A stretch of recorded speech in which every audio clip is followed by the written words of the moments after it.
The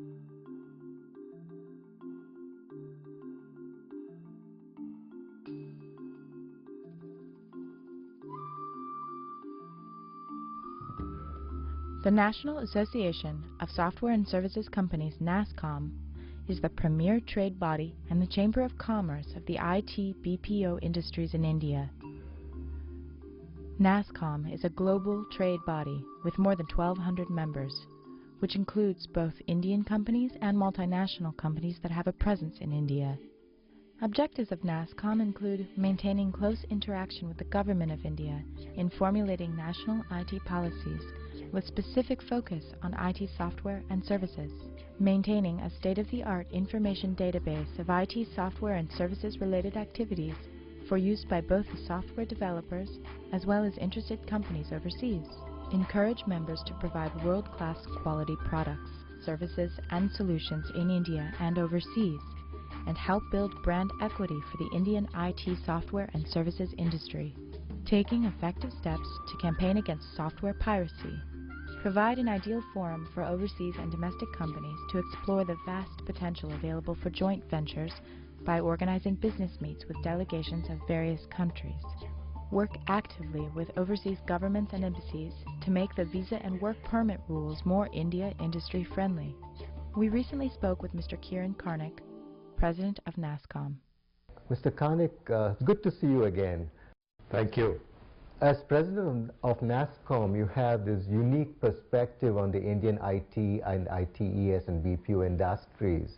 And you have obviously been thinking about this whole network which one can call an ecosystem. Would you perhaps describe this ecosystem as you see it and some of the relationships and different entities that are involved? Certainly, this is one of our very, very strong focus from NASSCOM and in the Indian IT industry. We feel that the next phase of growth, the next stage from where we are today, which we've done rather well, but when we want to go further, it has to come through innovation. Also, I feel this is important for India because if you look at a long-term perspective, I would argue that India's true USP is innovation. It's not cost. It's there, it's attractive. It's not quality, in which also we pride ourselves in doing well. It's project management, but ultimately it's innovation. And I might speak later about why I think so. But to your point on innovation, while you would see a lot of creativity in India, everything from grassroots on to sophisticated areas of where we work, a lot of it is creativity that doesn't tend to get channelized into true innovation, which is converting a creative thought into a product and in some sense monetizing it. And what we've seen when we looked at this picture and said, why isn't there more innovation in India, and particularly in India's IT industry, when there is such a huge pool of talent in what is otherwise, as I said, I would consider a creative country. And our findings indicate that the constraints really come from the surrounding ecosystem, the ambience within which things work. So bright ideas tend to die very young. Therefore, we've tried to look at what is the totality of the ecosystem which we need to promote and build on to make sure that such ideas that come up are encouraged, nurtured, allowed to grow, incubated. We found a couple of things in which India has not been very good, and these continue to be constraints. The first is that while over the last few years venture funding has come in a big way, venture capital is there and active, it's typically for the later stages of growth, when an idea has come to fruition and now you're looking to scale up, or you have a great thing going and you want to take it to an IPO, things like that. But what you would call the seed or angel funding, that part of the finance chain is weak, it's not there at all, and where it exists, it's purely financial, as in somebody who brings in money and wants a return. Whereas in a good ecosystem, what you need is somebody who brings in not just the money, but as has been demonstrated so very well, particularly in Silicon Valley, but elsewhere in the US, the person who brings in the seed funding also brings in networking and mentorship. And these are key elements, because when you think of innovation, typically, not always, I hope, given especially my age, I hope I can innovate too, but young people are the ones who innovate. And they don't have, while they have bright ideas, they're very motivated, they're technically sound, they don't understand the totality of what they're doing. So there may be a technical person with a great technological idea of some kind, but his knowledge of marketing and finance may be very poor. Or his or her knowledge of the total market, both in the country and abroad, may not be good. So you need mentors who can help and guide them through the thought processing. Have you looked at competition? Have you looked at where else you might do? Have you looked at what you need to do if something happens? What if the prices double or the cost comes down? You know, all kinds of mentorship questions that you need. So that's one thing that's missing. The other one is networking, which again a good seed funding agency or individual brings in to say, hey, you're doing this work, there's somebody else doing somewhat similar work. If the two of you get together, you can create something else. Or you're doing this, and I met somebody the other day who was looking for a need which is very similar, but you've got to tweak it a bit to get it there. So build in that networking where you can bring in people where needs match solutions, or where different kinds of needs get together to create a better platform to do it. So I think this is really the single most critical one. But there are just a couple of other factors which also need to be pushed along as part of the ecosystem. One is just facilities for incubation. You know, especially again in the tech area, you have a bright idea, but you need to implement that. You need access to a laboratory and equipment to test facilities. So you need something which provides you easy access. So some kind of incubation facilities in the physical sense would be good. The last point, which in many ways is the most difficult one and something which we have not done well in India at all, again got a great deal to learn from the US experience, is the collaboration and the active working together between people from industry and academia. And this, I think, is a key element of the innovation ecosystem, because a lot of innovation comes from new ideas, bright thoughts that come out of the academic community. And the back and forth between them and the reality of what the market can or would be able to accept is, I think, what makes for true innovation. That's something which we have led to learning and has to be a key part of the total innovation ecosystem. We've been working on this from NASSCOM for the IT industry, looking at each of these aspects.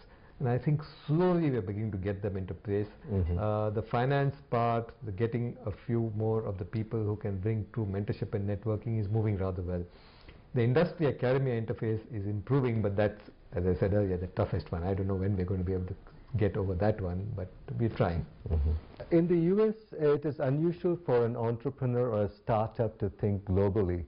Would it be the same here in India, or would there be a natural instinct to think globally, even if you're a startup? This is a necessity that has become a virtue. It was a necessity because in many areas, and most visibly in the technology space, the domestic market is somewhat limited. And therefore, if you wanted to do something interesting and think in reasonably ambitious terms, you had to begin to look outside the big markets, which meant mainly the developed country markets, but you had to think globally. And that has, the success of that has now got into areas where there is a vibrant domestic market, but even then now I think the mindset has changed where people are beginning to look globally. Of course, the key underlying driver has been the very process of globalization. The fact that today there are very, very few products, and in fact very few services too, which are limited to domestic production. The barriers have gone down, the import tariffs have come down, and therefore whatever you do, even if it is producing for the domestic market, you have to be prepared to compete with global products. And therefore you have to have global quality, global prices, global delivery mechanisms. And once you do that, you say, hey, why don't I think globally in terms of market? And the IT industry has probably been the most outstanding example of this. It started, as I said, because the market was global and too little in India, but it's shown the way to many others. And today, particularly in the IT industry, when a young entrepreneur thinks of what areas he wants to do, what innovation, what product, what service, they will always think globally.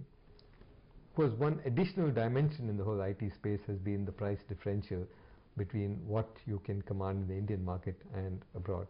It's been equalizing a little bit, but the affordability factor in India, as in the case of all services, and this tends to be looked more and more as a service, even if it's a prepackaged software product, tends to be looked at as a service to be used with something. The differentials in prices are high, and therefore in terms of margins and profitability, if there's an entrepreneur who's looking at saying, not only do I want to grow big and large, but I want to be reasonably profitable, the attraction of the international market is very high, and therefore they begin to look internationally even as they might look nationally. And many of them actually are looking only at the global market, and if there's a spin-off domestically, it's purely incidental, it's not something they've looked at and planned for. Given the global instincts that you have described, would there be a tendency in elements of the innovation ecosystem to look for academic partnerships and relationships in the US? Oh, very much so. And as we were just saying, because the thought process is global, one is looking at markets abroad. And to that point, a huge amount of the very process of looking at innovation and what might work has to come from understanding markets abroad. So we're seeing two factors happening, that because people are looking at markets outside, and particularly the US market, their requirement for market understanding and market knowledge automatically gets them to begin to have some kind of tie-up and understanding a partner in the US who brings this on. The second is related to that, because a lot of the financing for this tends to come globally and a fair amount comes from the US.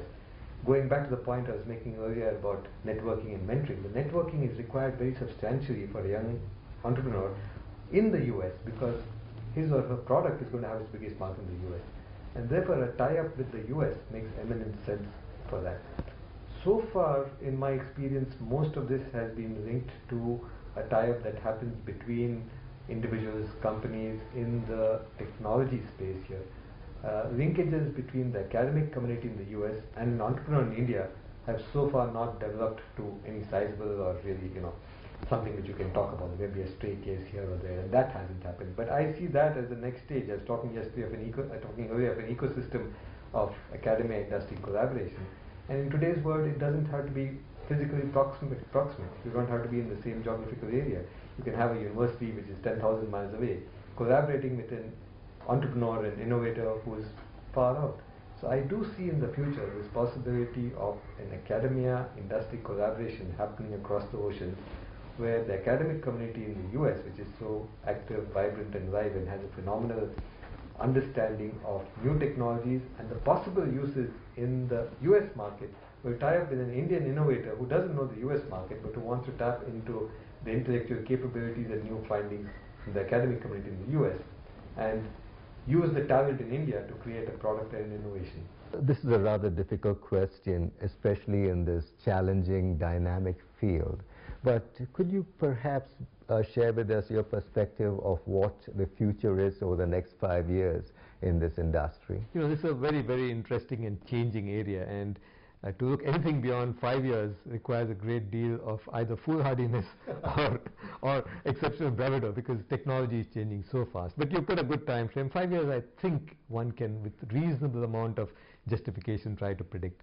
And I see a couple of things on the Indo-US front. First, I see a very, very strong Indo-US technology corridor developing, with technology moving up and down on that freely and rapidly in a two-way movement. A lot of ideas, market knowledge, money coming from the US, things in which the US is very strong: marketing, finance, networking, mentoring, intellect in terms of academic ideas and thought processes.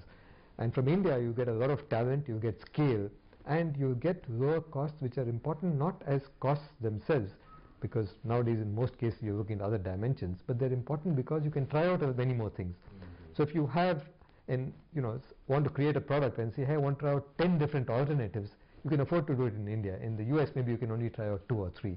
So that enables you to do more experimentation and more trial and error before you put that. And I think that capability in India of talent, scale and cost will be leveraged in this Indo-US technology corridor, which is going to result, I think, in a lot of huge new thrusts of development. The second thing I see happening is a lot of movement of people. Today so much is done electronically, between emails and cell phones and video conferencing and now telepresence, but yet a movement of people is necessary. We're already seeing signs of that at a time when a lot of people used to go from India to the US, and once they went there, they came back rarely. Now you see people who have houses in both places. I ask people today, hey, where do you operate from? And they say, here's my US address, and turn the card on and say, here's my India address, and I spend 3 months here and 8 months, 9 months there. And most of the time, of course, they're flying somewhere in the air. But I think you're going to see more such people who live and work in both places, further strengthening this relationship and the corridor, which will make for a very strong technology exchange. The technology itself, I think, in the next few years, and probably more rapidly than we envisage, is going to see a lot of new possibilities. And what it's going to do in particular, and we've seen some signs of that already, is things which you thought could not be done at a distance. I think it was Samuelson who famously said you can't export a haircut. And he meant services or personal services that are done right there at that place. But I think you'll see a transition. The definition or the list of so-called personal services as opposed to impersonal services that can be delivered at a distance is going to change. That list of personal services is going to come down drastically, and you get more and more things which, because of technology, you can move to anywhere in the world. And they will tend to move wherever there is talent. So where you have a bunch of people who are bright and talented, you suddenly find a lot of work coming in there. That's going to change the dynamics of world trade, and what's going to drive it, I feel, is the whole IT revolution, which is continuing and going even stronger, because it makes it possible not only to move work seamlessly, but to virtually be there. So your secretary, and this was first demonstrated viably in a very big financial way by a company setting up base in Chennai in India. Your secretary, instead of being 10 feet away from you, is 10,000 miles away, and you don't realize the difference. Everything is done equally efficiently, equally quickly, sometimes more efficiently, because you now have a secretary, which is not but a secretarial service, which works for you 24/7. And so you're going to get more and more of these happening, as I see, as we move forward in technological space. That's terrific. Thank you for sharing your perspectives with us. It was very kind of you to break away from the animation and gaming conference in Hyderabad to be with us today. Thank you. Thank you. I enjoyed the conversation.